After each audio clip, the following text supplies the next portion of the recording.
সৈয়দনা আদমকে আল্লাহ যখন বানালেন তিনি বানালেন মিন তিনিন লাযিব, এঁটেল মাটি থেকে বানালেন। ও আকাশ, এই মাটির উপরে 40 বছর তুমি বৃষ্টি দাও। 40 বছর এঁটেল মাটির উপরে বৃষ্টি জমতে জমতে জমতে জমতে এটা হয়ে গেল হামাইম মাসনুন, কাদামাটি। সুবহানাল্লাহ পড়েন। কাদামাটি থেকে গেল 40 বছর। কাদামাটি থেকে আল্লাহ সৈয়দনা আদম আলাইহিস সালামের ডাইস বানালেন। তারপরে আল্লাহ সূর্যরে বললেন, ইয়া শামসু হাররিকি আলাইহি 40 ইয়াউমা, ও সূর্য এবার আদমের কায়ার উপরে, মূর্তির উপরে তুমি 40 বছর সূর্যের আলো দাও। ইসলামিক লাইফ, জীবন গড়ুন কোরআন সুন্নাহর আলোকে। তার এই আল্লাহর কোরআন যদি ঠিক মতো পড়া যায়, মানুষের মতো মানুষ বানিয়ে আপনারা জান্নাতি বানাবে কে? তার মানে এই কোরআন পড়লে মানুষের মতো মানুষ হওয়া যায়। চিল্লায় বলেন, কি হওয়া যায়? সবাই বলেন, মানুষের মতো মানুষ হতে চান তো সবাই? সবাই চাই। আসুন দেখি মানুষের নামে সূরায় আল্লাহ কি বললেন, পড়েন। আউযু বিল্লাহি মিনাশ শাইতানির রাজিম, বিসমিল্লাহির রহমানির রহিম। হাল আতা আলাল ইনসান হিনুম মিনাদ দাহরি লাম ইয়াকুন শাইআম মাযকুরা। আল্লাহ বললেন, মানুষের জীবনের একটা সময় ছিল যেই সময়টা উল্লেখ করার মতো মানুষ কিছুই ছিল না। সুবহানাল্লাহ। প্রত্যেক মানুষের জীবনে এমন একটা সময় ছিল যেই সময়টাতে উল্লেখ করার মতো সে আসলে কিছুই ছিল না, তার অস্তিত্বই ছিল না, সে জিরো ছিল, তাকে জিরো থেকে হিরো বানিয়েছে কে?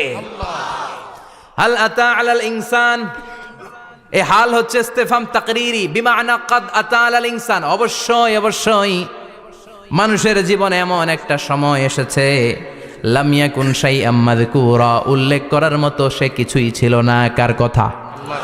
মুফাসসিরিন একরাম ইনসান দ্বারা এখানে দুইটা জিনিস বুঝিয়েছেন। এক হলো সাইয়েদনা আদম, আর এক হলো আমরা সবাই। এই পৃথিবীতে মানুষ বানানোর 3 ক্যাটাগরি। ক্যাটাগরি নাম্বার 1, মাও নাই বাবাও নাই।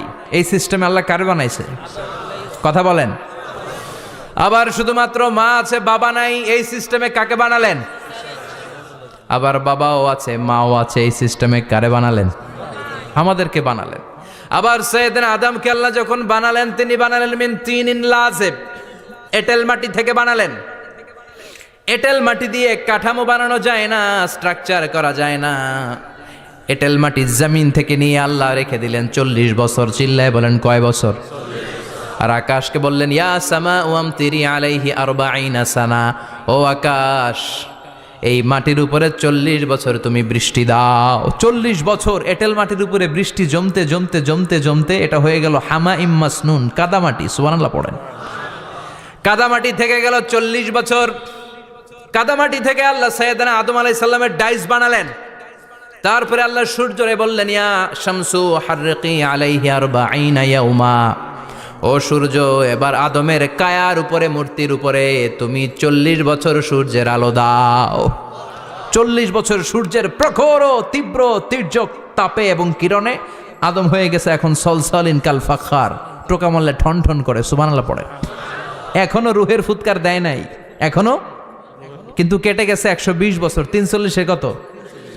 120 বছর চলে গেল।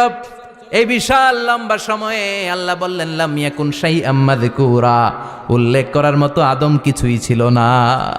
রুহের ফুৎকার যেহেতু দেয় নাই 140 বছর, এটা এঁটেল মাটি, পরে ছিল কাদামাটি, এরপরে হয়েছে মূর্তি, ঠনঠনে মূর্তি। উল্লেখ করার মতো আদমের জীবনে 124 বছরে কিছুই ছিল না। চিল্লায় বলেন, ঠিক কিনা? আবার আমরাও যারা সলিমদ্দি কলিমদ্দি, আমরাও আমাদের মায়ের পেটের ভেতরে প্রথমে ছিলাম 40 দিন।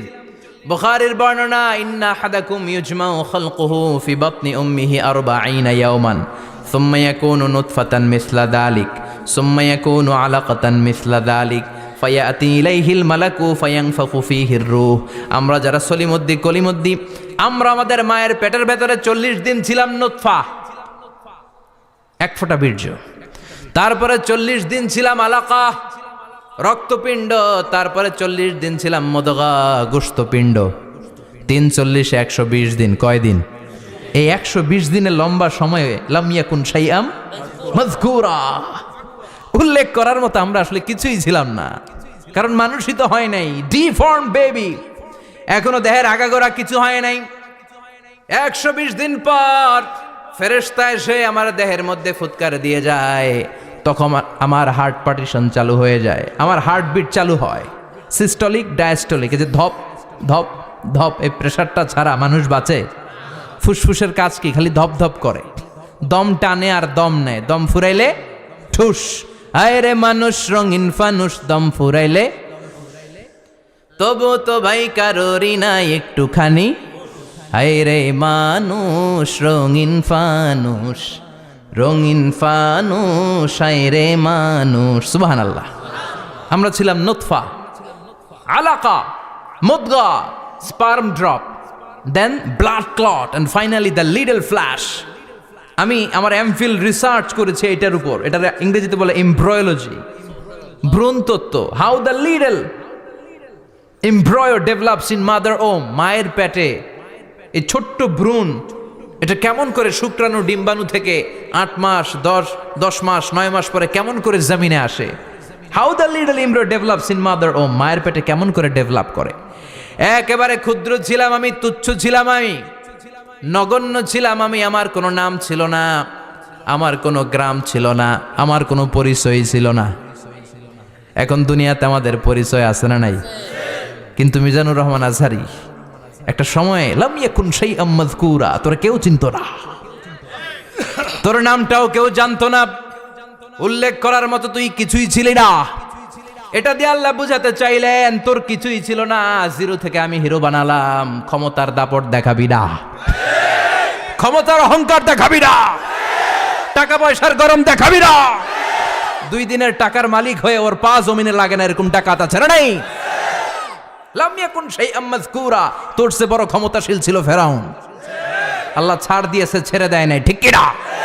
নমরুদরে ছাড় দিয়েছে, ছেড়ে দেয় নাই, ঠিক কি না? আবু জাহেলকে ছাড় দিয়েছে, ছেড়ে দেয় নাই, ঠিক কি না? এখনো যারা গাদ্দারি করে, ইসলামের বিপক্ষে কথা বলে, ইসলামকে জমিনের ভিতর গেড়ে দিতে চায়, দেখা যায় আল্লাহ ওদেরকে ছাড় দেয় কিন্তু ছেড়ে দেবে না। চিল্লায় কও ঠিক কি না? পৃথিবীতে কেউ তো স্থায়ী হয় না, হোক না সে ফেরাউন কিবা নমরুদ, কেউ ভাবে চিরদিন রয় না, কেউ ভাবে চিরকাল রয় না। কেউ থাকতে আসে নাই, এত বড় বড় দাপটওয়ালারা সব শেষ। আমি তো প্রায় জায়গায় বলি, আমি ফেরাউনের লাশটা নিজে দেখে এসেছি, যেহেতু আমি আল আজহার ইউনিভার্সিটির স্টুডেন্ট। 200 পাউন্ড লাগে দেখতে, আমি দেখছি ফ্রি। আমার আল আজহারের জামিআতু আল আজহার শরীফের একটা কার্ড ছিল, ওইটা দেখাইলে সব ফ্রি, ফ্রিতে দেখে আসছি। ঢুইকে দেখি ফেরাউন চাচা শুয়ে রয়েছে। আমি বললাম, ফেরাউন চাচা কেমন আছো? How are you, what's up man? কোনো আওয়াজ নাই। আমি জিজ্ঞেস করেছি তাকে, কেমন আছো তুমি, কি অবস্থা, কেমন যাচ্ছে তোমার, হোয়াটসঅ্যাপ? কোনো আওয়াজ নাই। আমি অবাক হয়েছি, এই লোকটার হুঙ্কারে মিশরের জমিন থার থার করে কাঁপতো, আজকে ওরা শেষ করে দিছে কে? আজ আছে কাল নাই, ঠুস, দম ফুরাইলে। এজন্য আল্লাহ বললেন, হাল আতাব আলাল ইনসানি হিনুম মিনাদ দাহরি লাম ইয়াকুন শাইআম মাযকুরা। মানুষের জীবনে এমন একটা সময় ছিল, উল্লেখ করার মতো সে কিছুই ছিল না। আমরা যে কত ক্ষুদ্র ছিলাম আপনি কল্পনাও করতে পারবেন না। ফালইয়ানযুরিল ইনসানু মিম্মা খুলিকা, খুলিকা মিম্মা ইন দাফিক ইয়াখরুজু মিন বাইনিস সুলবি ওয়াত তারাইব। বাবার পৃষ্ঠদেশ থেকে, মায়ের বক্ষদেশ থেকে দুইটা মিলিত হয়ে মায়ের জরায়ুর ভেতরে তোরে সেট করলো কে? আমরা ছিলাম শুক্রাণু। শুক্র চিনেন? স্পার্ম। শুক্রও ছিলাম না আমরা, শুক্রাণু মানে শুক্রের অণু। ডিম্বও আমরা ছিলাম না, আমরা ছিলাম ডিম্বাণু মানে ডিম্বের, আরবিতে বলে আল বুয়াইদা আল উনসাউইয়া। 1 ফোঁটা বীর্যের ভেতরে, 1 ফোঁটা শুক্রের ভেতরে 20 কোটি অণু থাকা লাগে। ওই 20 কোটির একটা ছিলাম আমি। 20 কোটির একটা ছিলেন আপনি। উল্লেখ করার মতো আমি কিছুই ছিলাম না, আমরা কিছুই ছিলাম না। চিল্লা এখন ঠিক কিনা? আল্লাহ বললেন, লাম ইয়াকুন শাইআম মাযকুরা, কিছুই ছিল না। স্পার্ম ড্রপ আর ওভাম দুইটাকে মিলিয়ে আমি আল্লাহ করে ফেললাম জাইগোট। সেইটারে আমি বানালাম এমব্রয়ো, ভ্রূণ, ব্যাঙ্গাচির মতো। শীত বর্ষাকালে বৃষ্টির পরে দেখবেন ব্যাঙের বাচ্চাগুলো খালি ছোটাছুটি করে, তাই না? কালো কালো দেখা যায় না? আমি আপনি আমরা প্রত্যেকে এরকম ব্যাঙের বাচ্চার মতো ছিলাম। হাত পা তো দূরের কথা, ব্যাঙের বাচ্চার মতো ছিলাম। মায়ের জরায়ুর দেয়ালে লেপ্টে ছিলাম। আমাদের হাত ছিল না, আমাদের পা ছিল না, কিচ্ছু ছিল না। সেখান থেকে আল্লাহ আমাদেরকে বড় করতে লাগলেন। এরপরে আমরা হয়ে গেলাম ফেটাস, ডেভেলপড স্টেজ। 120 দিন পরে আল্লাহ তাআলা আমাদের রুহের ফুৎকার দিলেন, আমার হার্ট দিলেন, আমার লাংস দিলেন, আমার গল ব্লাডার দিলেন, আমার কিডনি দিলেন, আমার লিভার দিলেন, আমার ইন্টেস্টাইন দিলেন, আমার দেহের ভিতরে তিনি রক্ত ঢুকিয়ে দিলেন। আমার কলবের এই ধাক্কাধাক্কি শুরু হয়ে গেল। আল্লাহ বললেন এই কলবটা সব চাইতে দামি অঙ্গ, কলবের মধ্যে জিকির ভরতে হবে কার? লা ইলাহা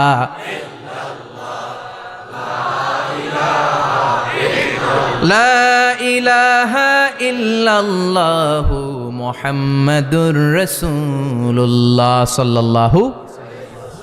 কলবের ভেতরে ভরতে হবে আল্লাহর জিকির। অনেকেই কলবের ভেতরে ভরে আয়না, আছে না নাই?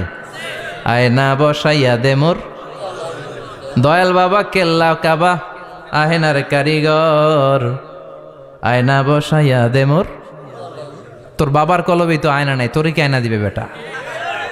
বিশ্বনবী কখনো বলেছেন কলবে আয়না বসাতে?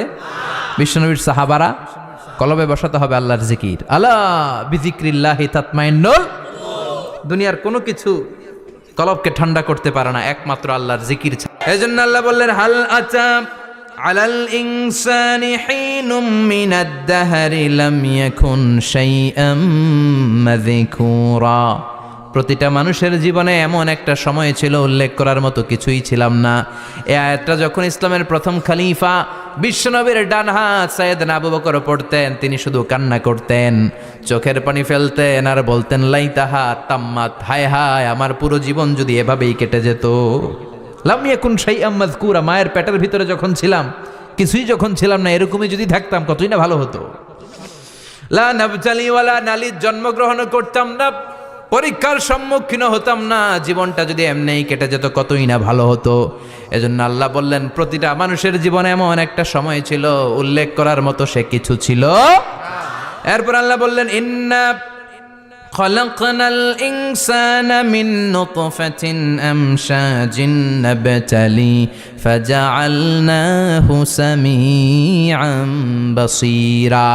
নিশ্চয় আমি মানুষকে জমাট বাঁধা মিশ্রিত নুতফা থেকে তৈরি করেছি।